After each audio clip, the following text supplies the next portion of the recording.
Bismillah, Assalamualaikum warahmatullahi wabarakatuh. Perkenalkan, nama saya Ismail Alam. Di sini saya akan mempraktekkan praktek dari tugas 1 di mata kuliah keamanan jaringan. Jadi langsung saja berikut prakteknya. Sebentar. Oke.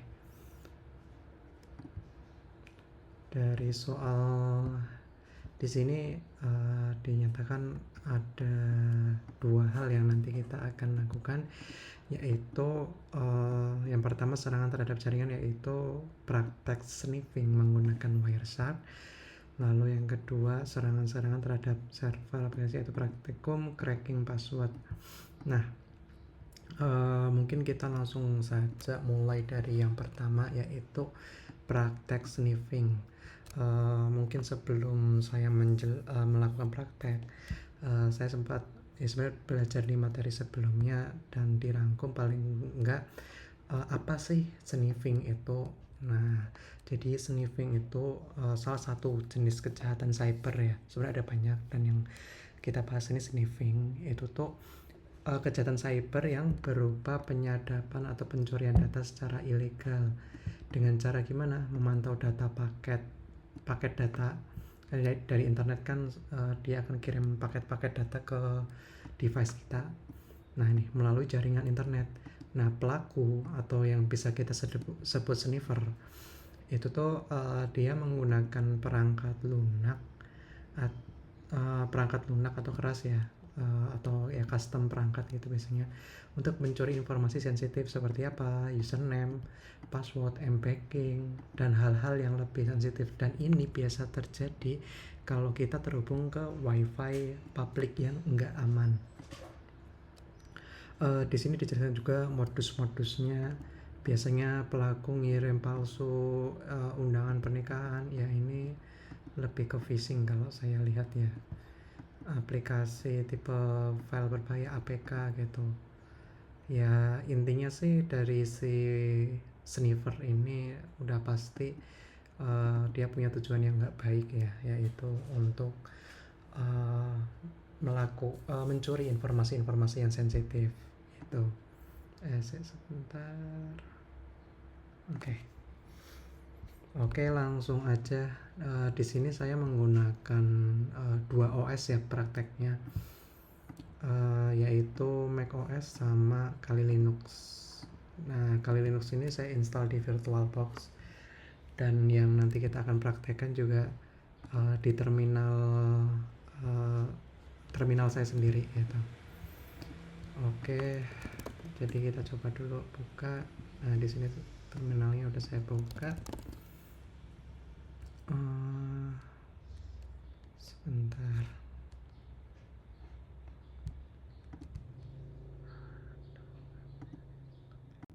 Iya, maaf tadi ada sedikit kendala. Oke, jadi di Kali Linux ini saya udah set up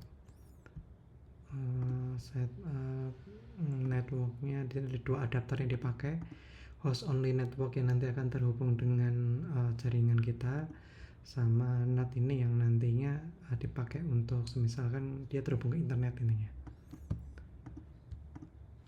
Kita cek dulu IP addressnya. Nah, ini ETH0 ini yang tadi network host only ya, dan yang ETH1 ini sebagai NAT. Agak kurang.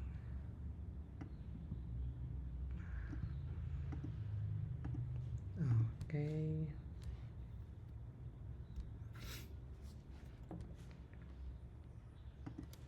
Kita harus setup dulu ya IP addressnya dengan menggunakan perintah. Oh ya, maaf saya sedikit nggak hafal perintahnya, tapi kurang lebih perintahnya untuk set kita menggunakan ETH0 gitu ya. Jadi set IP-nya, tadi kan IP yang dikasih kan, saya coba kalau kita lihat IP ADDR range-nya, nah nih 1942. Oke. Sudo IP ADDR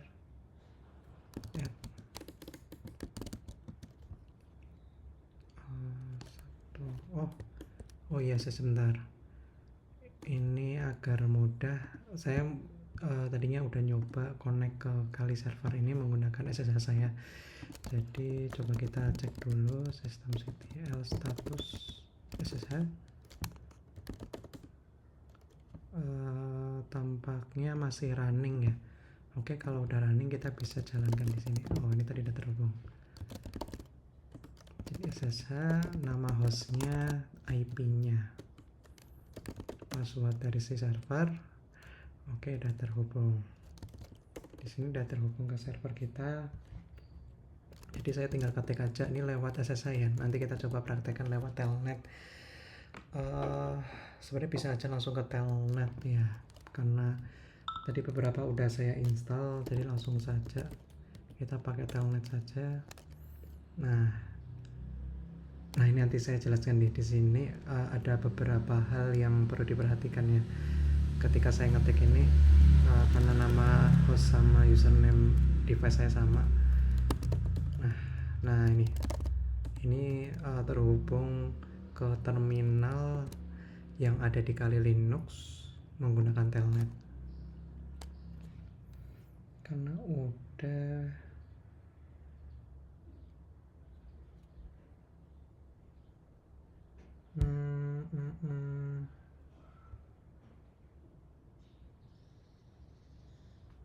iya, tadi telnetnya udah saya aktifin sih.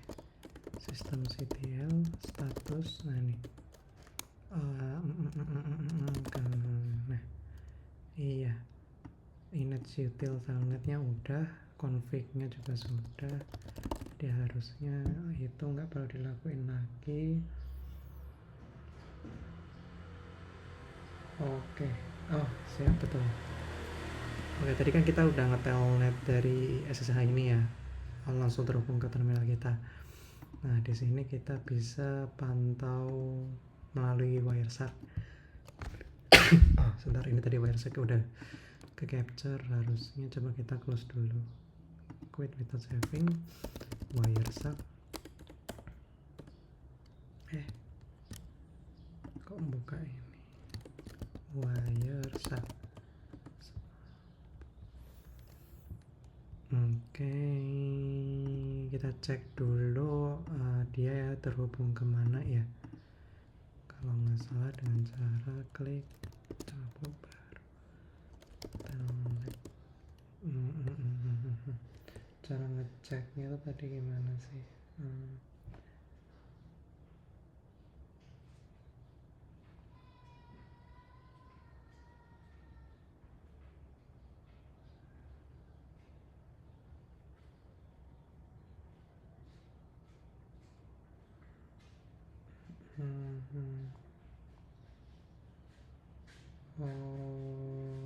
Oke.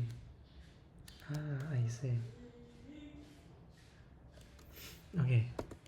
Ini di mana? Di macOS ya. Get config. Nah, grab -a 2 IP-nya ini. Kita cek. Nah, yang terhubung dengan Kali Linux ya, itu di inet 8 brigade 100. Jadi di sini, nah ini dia lagi aktif ya. Coba kita capture dengan cara klik ini. Oke, ini terhubung ya. Coba kita lakuin lagi. Kita exit dulu ya. Coba bisa exit. Telnet IP-nya kali ya, terhubung. Dan nah ini yang dimaksud Jennifer. Jadi aktivitas-aktivitas yang barusan kita lakuin ya, ngetelnet, kita ngetik Ismail, terus ngetik passwordnya gitu. Nah kenapa kok mungkin bisa dibilang koneksi ke server Ubuntu ini dia kalau melalui telnet ini berbahaya? Kenapa? Karena ada di posisi sini nih. Kalau kita lihat, cari yang statusnya telnet. Nah ini kalau kita lihat di follow TCP stream, nah di sini ketahuan nih, kelihatan nih apa yang dilakuin nih. Di sini ngetik, nah nih tiap huruf dipantau dan passwordnya. Nah di sini passwordnya nggak dihash, langsung tahu nih. Nah ini bahaya karena bisa jadi si sniffer itu dia bisa masuk ke server kita nih. Jadi mungkin ini yang saya pelajari dan saya dapatkan, kalau hal ini terjadi, apalagi kalau kita lagi ngakses data-data sensitif ya di wifi publik, baiknya sih terhubungnya pakai VPN atau hotspot mobile sendiri. Ya agar apa? Agar orang lain yang sekiranya usil di tempat publik nggak tahu apa yang kita sedang lakuin. Ya paling kurang lebih seperti itu. Nah nih langsung bergerak ya. Nah nih berakhir di sini. Oke, kita stop capture-nya. Wait without saving. Ya, lanjut ke soal nomor 2. Itu yaitu tentang ini ya, cracking password. Nah, di dalam metode nge-cracking password atau kita pengen cari tahu password aslinya itu apa, dari beberapa macam hash ya, yang salah satunya yang nanti aku ingin praktekkan yaitu menggunakan metode brute force, sama satunya lagi pakai dictionary. Nah di sini nanti ada, kita coba pakai websitenya ya, sebentar. Maaf ketutup. Website dari Cisco Crack, tipe, nah ini password cracker. Nanti ini untuk yang tipe 7, tipe 5, ini tipe 5 ini kemungkinan pakai tools CLI namanya Hashcat. Ya ini salah satu tools untuk, ya dia bilangnya advanced password recovery ya. Di sini kita bisa tahu nge-crack password juga menggunakan tools ini, namanya Hashcat. Dan ini beneran udah saya install ya. Jadi mungkin sedikit yang saya pahami juga dari tipe-tipe password di sini. Ini saya juga tanya beberapa belajar dengan AI.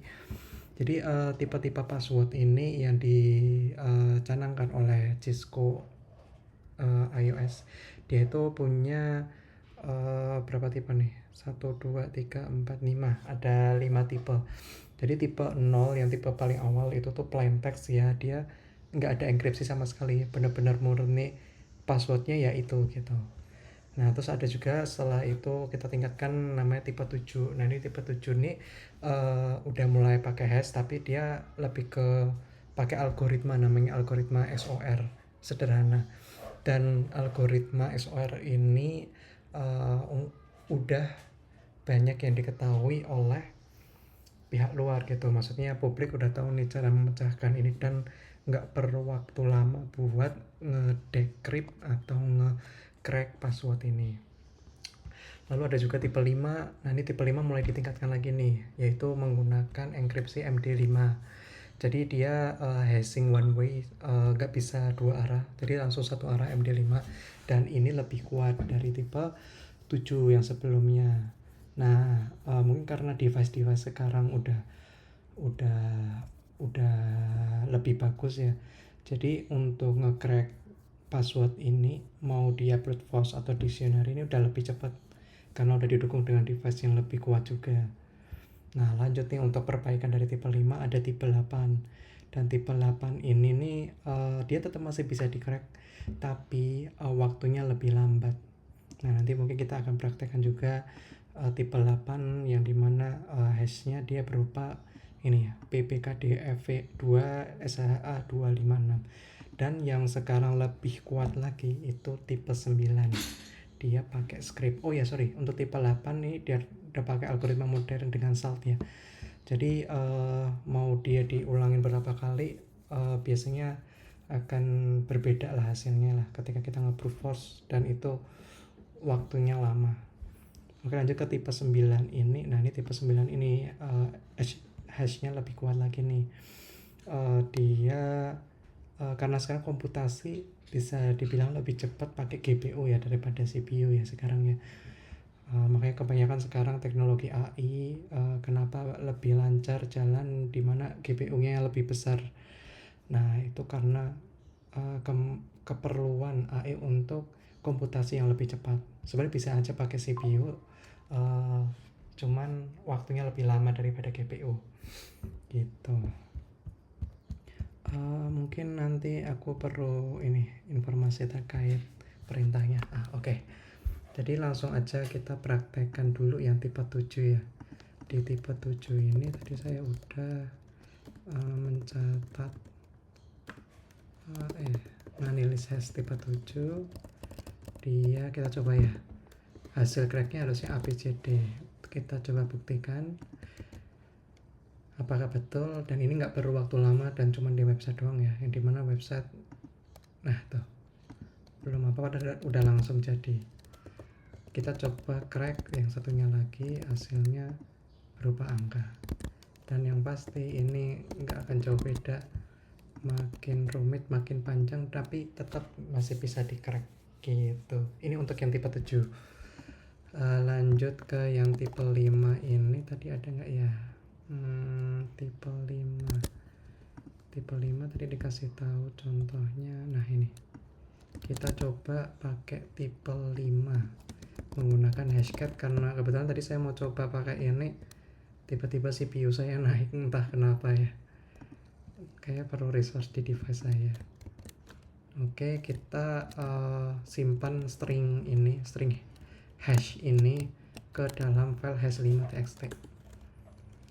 Oke, perintahnya hashcat dash modenya itu kalau MD5 500 dash A nya itu attack mode ya. Attack mode oh iya, di sini mungkin perlu saya jelasin. Sebentar, karena tadi saya coba pakai brute force. Coba tadi mana?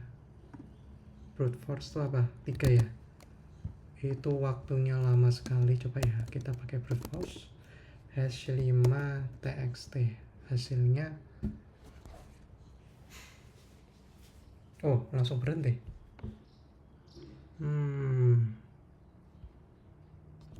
Coba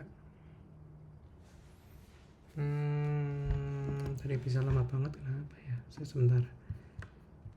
Salah satu contoh yang lebih oke, hash5 tadi mana ya? Oh iya ini. Nah ini. Nah ini yang paling ini, coba kita perbaiki echo break hash5.txt hashcat don't show txt. Harusnya udah sih.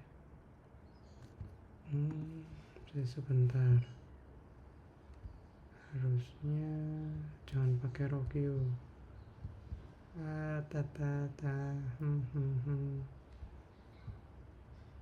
Oh iya, pakai dictionary word dari device kita ya. Iya benar-benar. Tetap pakai dictionary. Tapi kalau pakai brute force tadi langsung display item stop. Entah kenapa kalau langsung di stop ya. Nah ini dictionary yang ada di deviceku ya. Hasilnya langsung mati. No hash loaded. Kalau force sama aja. Nah tadi saya dikasih info juga ada yang buat repository ini nih.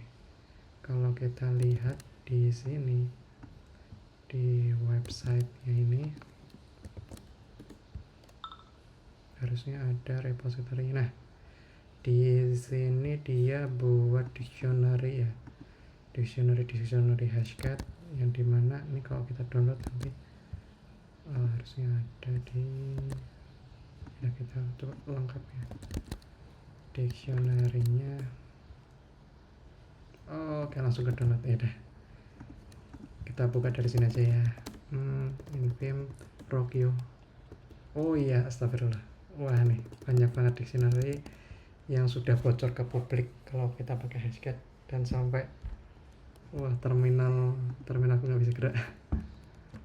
Ya intinya gede banget ini. Jadi caranya kita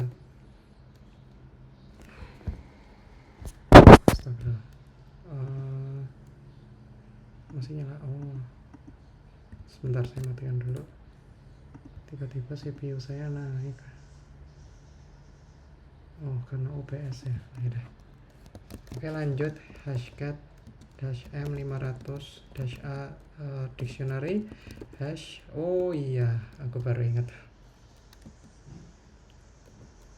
Tadi hash big xt nggak usah force. Nah ini yang kenapa kok tadi bukan pakai dictionary yang sebelumnya, ini pakai dictionary yang ya kita sekarang pakai dictionary Rokyo, hasilnya sama saja.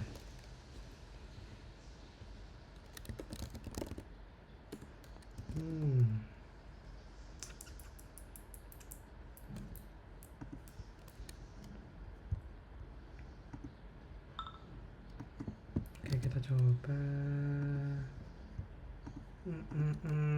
apa namanya, eho nggak usah pakai hash 5, hash txt aja kita timpa hashcat.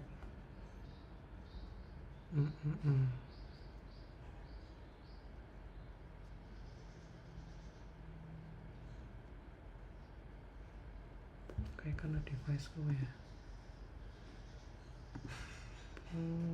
Oke.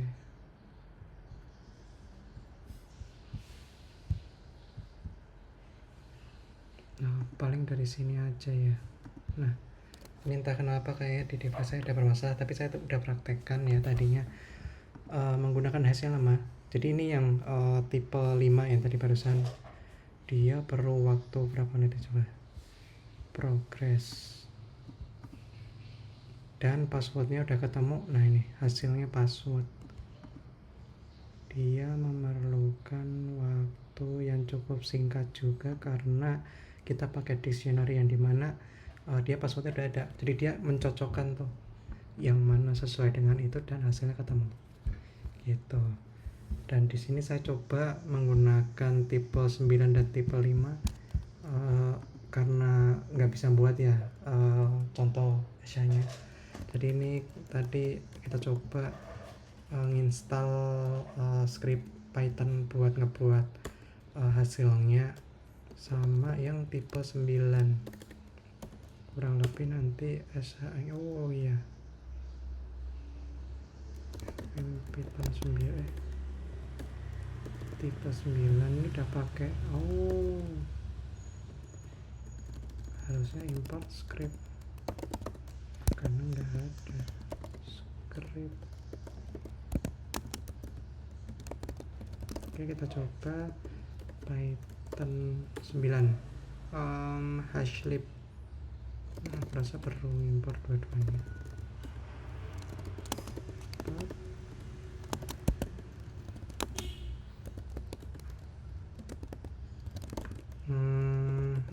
Python ada nggak? Wah ternyata salah di scriptnya, tapi paling nggak di sini tadi udah ngebentuk scriptnya hash 9 dari mana ya? Udah hilang ya. Kita coba dulu.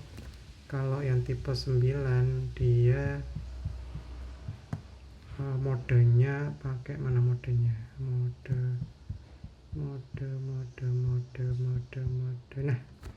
mode tipe 8 tipe 8 kita pakai mode 9200 dengan dictionary ini